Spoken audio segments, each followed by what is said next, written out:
Hello and welcome back to Motors for the Masses and another episode on the NTV650 Scrambler post-apocalyptic type thing build. So what are we going to do today? Well, today we are going to be looking at making a box for this battery, and we'll talk a little bit more about why I've gone for this battery in a minute. We're also going to be looking at the side panels, what I'm going to be doing with those and cutting them down, and the new exhaust has arrived. So we'll be popping around the other side and taking a look at that and what is happening with that. So roll the intro and let's get cracking.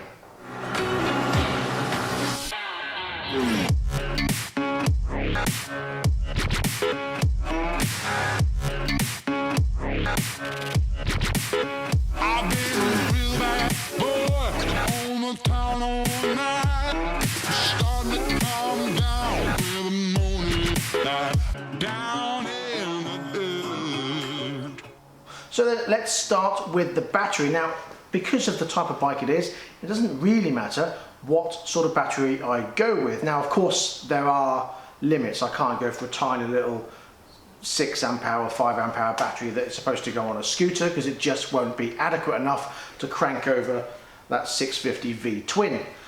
However, I don't need to go for something major, and there's two reasons for that. One, this bike is going to be used as a daily, so the battery will get a decent bit of charge, and it's going to have the optimizer lead on there, so when I'm not using it I can just plug it in and keep the battery topped up. As long as it's enough to crank it over and fire it every time, we're okay. So I have gone for this. Now, there are two types of batteries for the NTV, like I was saying. There's the 9BS or the 14BS, or variants thereof. Around about 9 to 12 cranking amps, or so amp hours, so it depends on what model it is as to what battery it uses. And again, like I said, I don't need any of those. One, because they are too big for what I need. So I've gone for something that is adequate. This has got 8.6 amp hours. It's a TZ10BS type battery. It's perfectly good enough for what I need. It's certainly going to have enough power. And the big feature of it is that it's quite compact. It's not a huge battery. Now, I was going to go for a gel battery so I can lay it down, but I don't actually need to do that. So again, I'll come on to why in a minute. So this is the battery I'm going for. It's not that big, as you can see. Size-wise, it's going to be perfect to get in the slot there. Now, of course, the positives on this side, negatives on the other side. When I slot this in,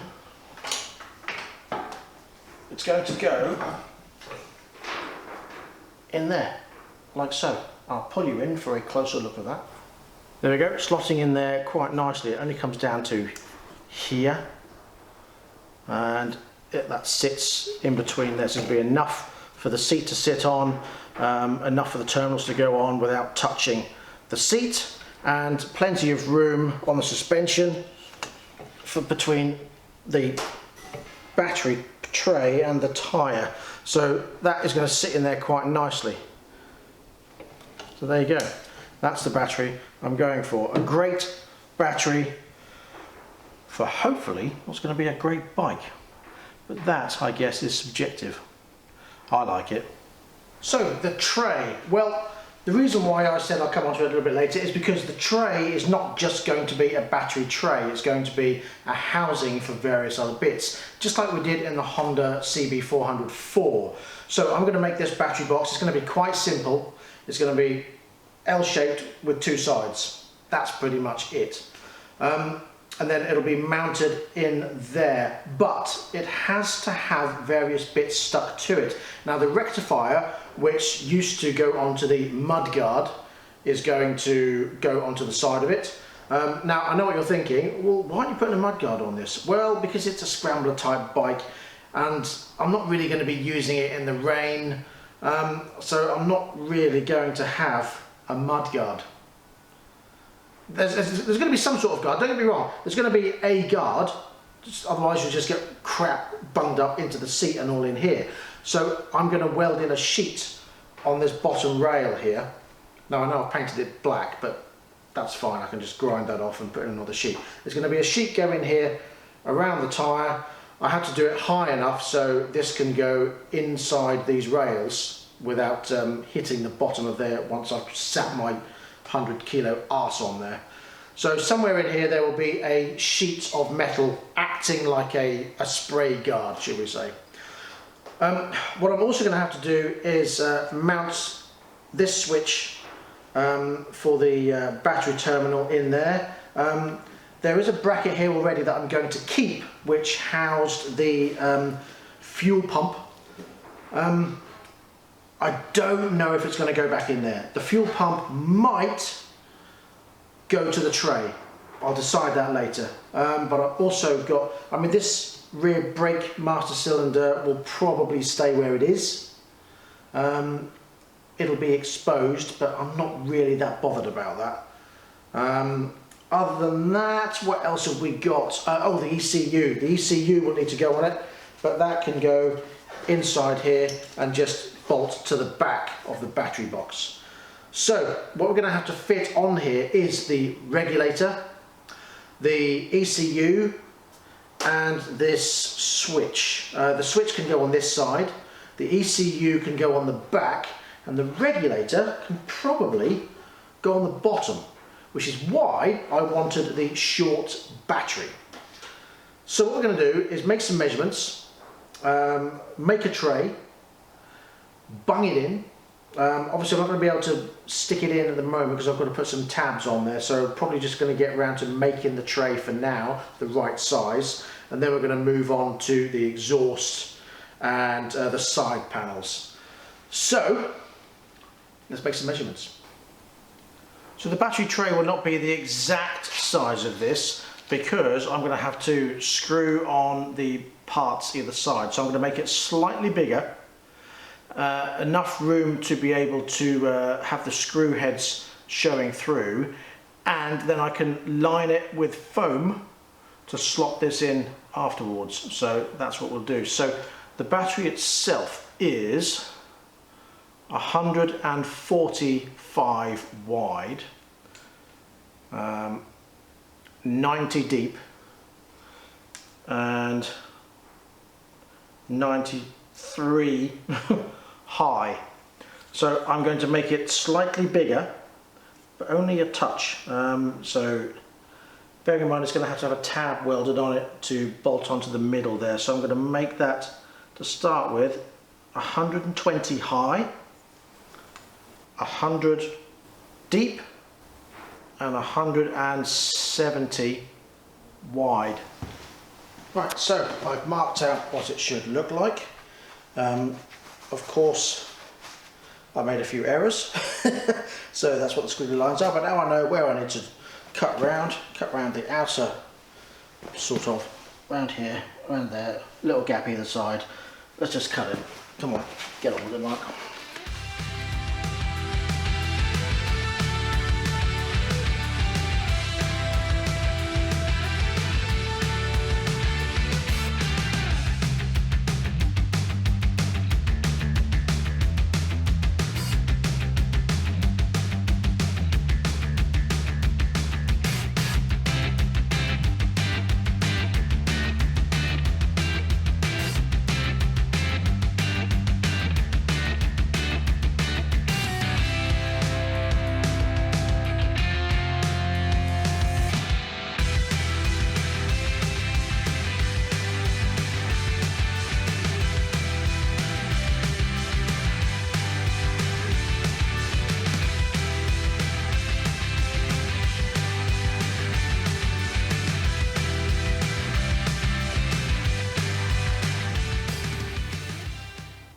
Okay, so the battery tray is made and ready to be welded. I'm just going to take it out because it's a bit awkward to get it in.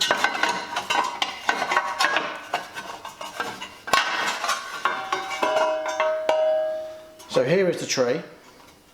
Now, obviously because of the size of it, it's slightly larger than the battery, but it fits in there nicely, like so. Now the battery tray is going to be there, thusly, and I'm going to make a little tab to bolt onto this existing screw here. So there'll be a little tab come up there and bolt onto there. I'm going to bolt it through here onto the side here, and through the existing screw here on this side here. Further back as much as I can. That's why I've left a gap here, because I need a bit of drainage in the corner. This is going to be welded, and a bit of drainage in the corner, so I've left a gap there, and I'm going to weld in a tab just to secure these two bits together. So there'll be a tab in there. Let me get that tab, like so, a right angle piece, and that will go around there and join that to strengthen it. So once that's in place, I've had to have a bit of a rethink as to where stuff's going to go. So the switch can go on the back. The fuel pump can go in its original bracket and stay here. The end will be exposed, but that's not too much of a problem. There's still enough space underneath, but I don't want to put anything on the bottom of this. On the side of this, because there won't be a tab on there. So the regulator can go to the bottom of the tray, and then screw through, and the battery can sit on those screws on there. And then the tray that was going to go in here, I'm just going to raise it right up to this bar here. So it goes here, along there, like so. And then the ECU can be screwed to the bottom of that tray. And then there should still be enough room, if I get it right up here as much as possible, enough room when the tyre's compressed. Obviously we'll check that out before I actually go ahead. If not, it doesn't really have to go on here, so it's not a problem. So if I put the tray in here, like so, and then screw it to the bottom of that. So that's everything that needs to be put in place. So I'm going to go ahead and weld this up now. Weld the little side bit on and make a tab to screw onto here, and then I will see about putting that, because that, you see, will go in its original housing in there. Oh hello, it's all got tangled up in there like that, so just have the end bit sticking out. Nothing major. I need to get another hose for this, because obviously the hose that's been put on here is an aftermarket one. It doesn't quite fit. It's not brilliant, is it?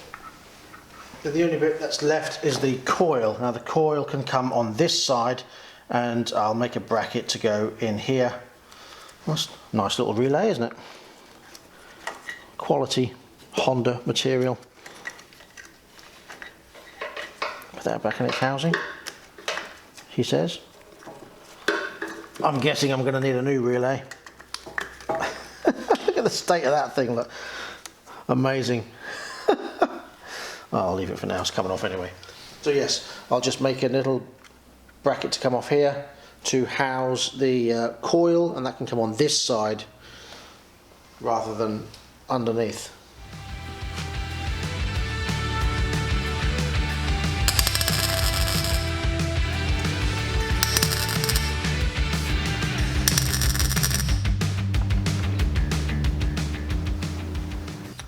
And there you go, a welded battery box. So I shall now get that in place and measure up where the holes need to be to drill it on the side to mount it to the bike. That's not too bad. Once that's all sprayed black, that won't look too bad at all. So there we go, that is where the battery tray will sit. Now that is wedged very nicely in there where it needs to be, between those tabs. It's going to screw through that tab there. I'm going to make a little tab to come off this and screw onto this original bracket here. The battery will sit at the front. There'll be enough space to bolt things either side and on the back. Yeah, so we're looking good. So that's the battery tray done for now. I'm not going to make the tabs yet because I need to make up where all these are going to go, and I'm not going to know that yet because, and this brings me on to the next section, side panel. So the side panel will go back in place. However, it will not go back complete. Now this is going to be in its housing. The switch will be relocated around the back. So that will, for now, go in there. He says, well, I'm going to shove it all in there. Get it out of the way for now, just so I can put this on the side That will go rerouted and screwed to the back of that. This will go back in its housing with a longer bit of pipe that isn't completely and utterly solid. That is knackered. But that will go back in there like so.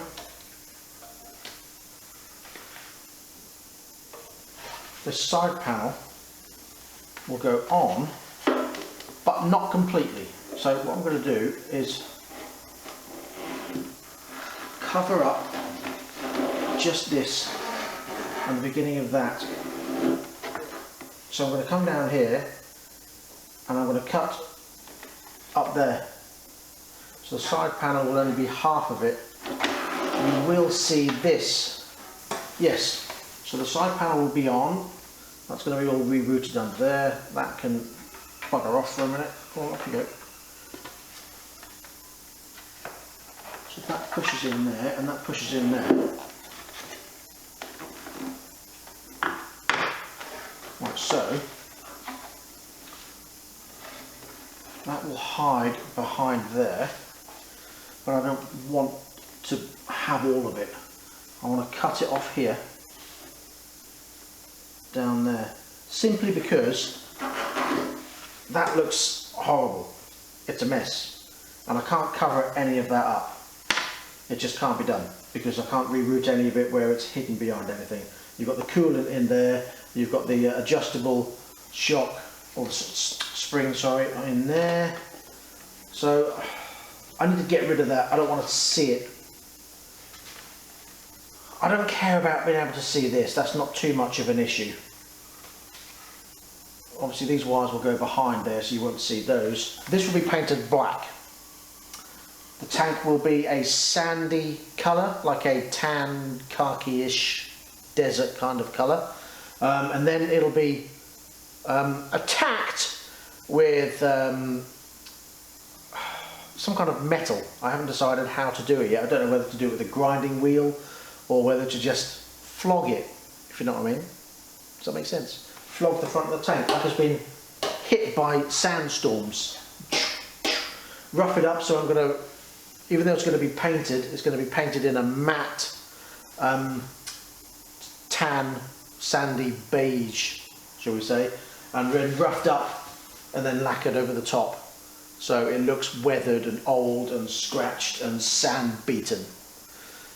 That's the plan. These panels will be black, so they'll just blend in. So they'll come down here, up there, across there, like that, and the same on the other side. So you'll see all this back end. Now this you can't really do with measurements. It has to be freehand. Has to be, and then I'm just going to have to shape it as I want it. I'm going to start on this corner, so I'm going to come round. I'm going to come on this corner here. And it's going to go up to just cover the beginning of that. So that tab will still be in place. That tab will still be in place. So that should hold it. And then what I shall do is probably screw through. We'll worry about that later.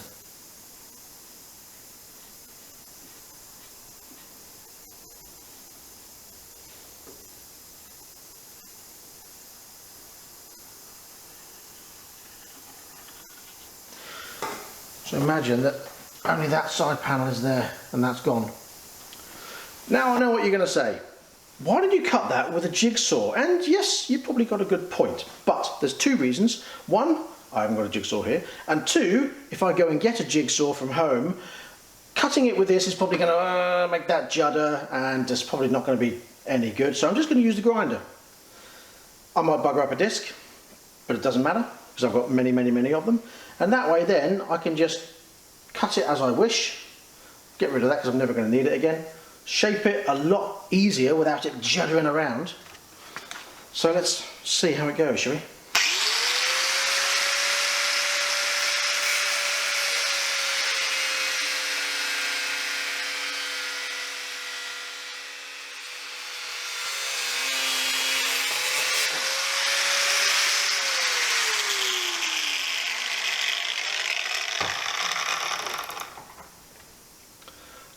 taking a risk in using that tab to put it in the vise, but I didn't have much of a choice really.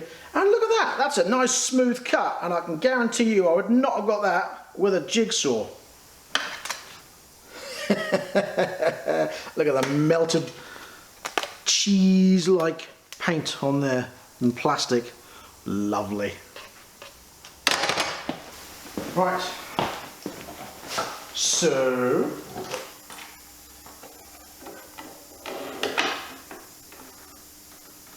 there, like so. Now, it's not going in because I've taken the rubber out there, so don't be alarmed. It will go in.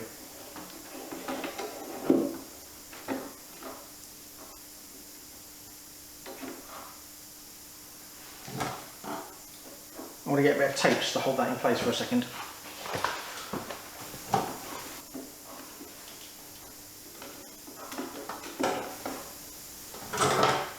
There, take a step back. I could do with shaping that bottom bit a bit more maybe. Shaping that across there to be a bit more rounded to join here, but other than that, I don't mind that. Bearing in mind that's going to be black, so it'll blend in with everything else. I think that will look okay, she says positively. So, as if by magic, I've cut that one as well. And there you go, that's where that will sit. Obviously a bit of smoothing, and that will look quite nice. Once that's black, that should blend in quite nicely. It hides all the mess down here and then leaves the rest of it open. Now with the brake master cylinder, I'm planning on moving that down further behind this cowl so you won't see any of that. The ECU is going to go on the back of the tray, so that's all good. Unless, of course, I get a nice braided hose for this. There's one under there. If I get another braided hose for this master cylinder, that could stay in place where it is now. It's not really intrusive, it doesn't look that bad. Now with the seat in place,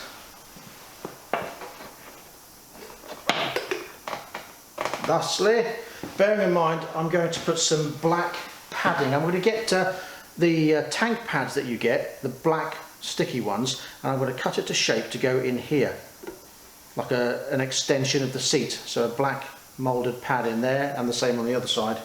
And then this will be in black, and this will be in the tan colour, like so. And again, it's like a Tony Hart painting. It might look like, not so sure at the moment, but once it's all sprayed in the right colour, I think that will look pretty good. And if it doesn't, I can always rethink it later. So then, onto the exhaust. Now, if you remember, this exhaust came with a Mazda centre box as its back box. Sounded funky, but looked bloody awful in my opinion. Upon taking it apart, obviously this is the bit that goes onto the pipes down there. Now this, I don't know if you can see that, is having issues with its welding. Now I thought my welding was bad, but that's not brilliant. Inside you've got some sort of pipe into a pipe into a pipe in there going on. Absolutely awful. I was going to try and use this pipe to weld the new back box on here, but the problem is this is mild steel. That is stainless steel. And of course, whether it's been welded or just welded, hasn't taken, so pasted with something, I don't know. But it's useless. I can't really repair it. It just needs throwing away. However, I do have the new rear box. And again, might not be to everyone's taste, but I love it. And here it is. That is the exhaust back box that's going on it. I love that. Now these, for a proper pucker one, you're looking £200. I paid a measly £32 off eBay. Now of course it doesn't come with the baffle inside it, which is going to make it extremely interesting. If it turns out to be far too loud, I'm going to make a baffle to put in the end. But to start with, I'm not going to go with one. So that's the end pipe. Now, I was thinking to myself, what can I do here? Because I've got this join here, look. That over this side is a 51 mil. On here it's 40 something, and there's two of them. It has to come down, kink, and then split into two. And this was beyond me. I like to be adventurous, but no, it's not going to happen. So I've employed the skills of a fabricator who can TIG weld. And what he's going to do, he's come over and taken some measurements already, and what he's going to do is make a pipe with a bend, split into two, but further back here.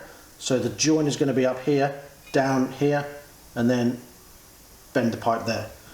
Then what I'm going to do is wrap the rest of the exhaust in exhaust wrap.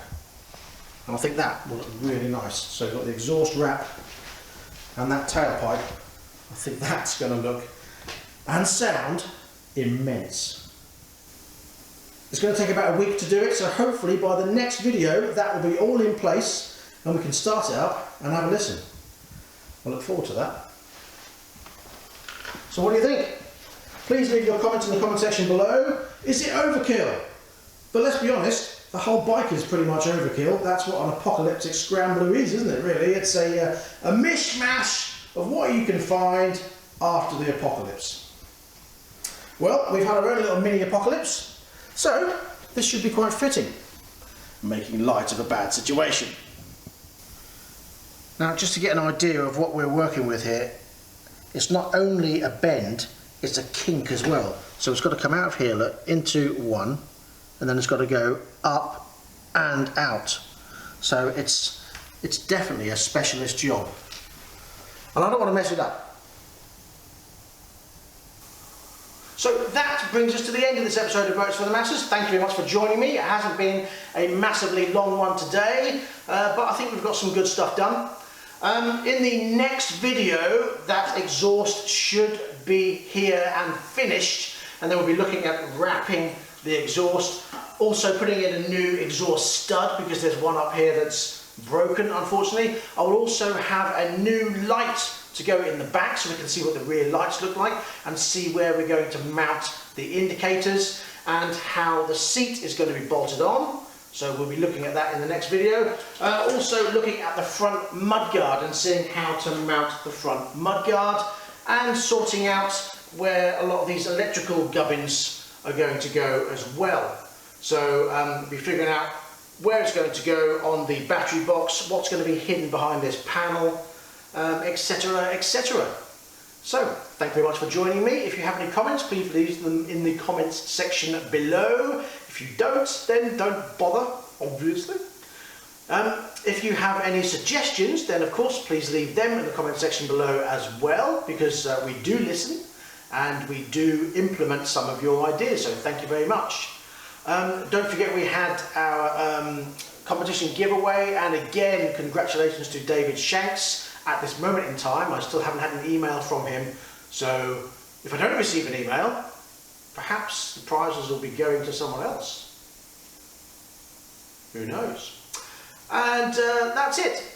We're hopefully going to be getting some more bikes in soon, so we're back on the reviews again, but of course that depends on what happens with the lockdown. We hope you're keeping safe, hope that everything is okay.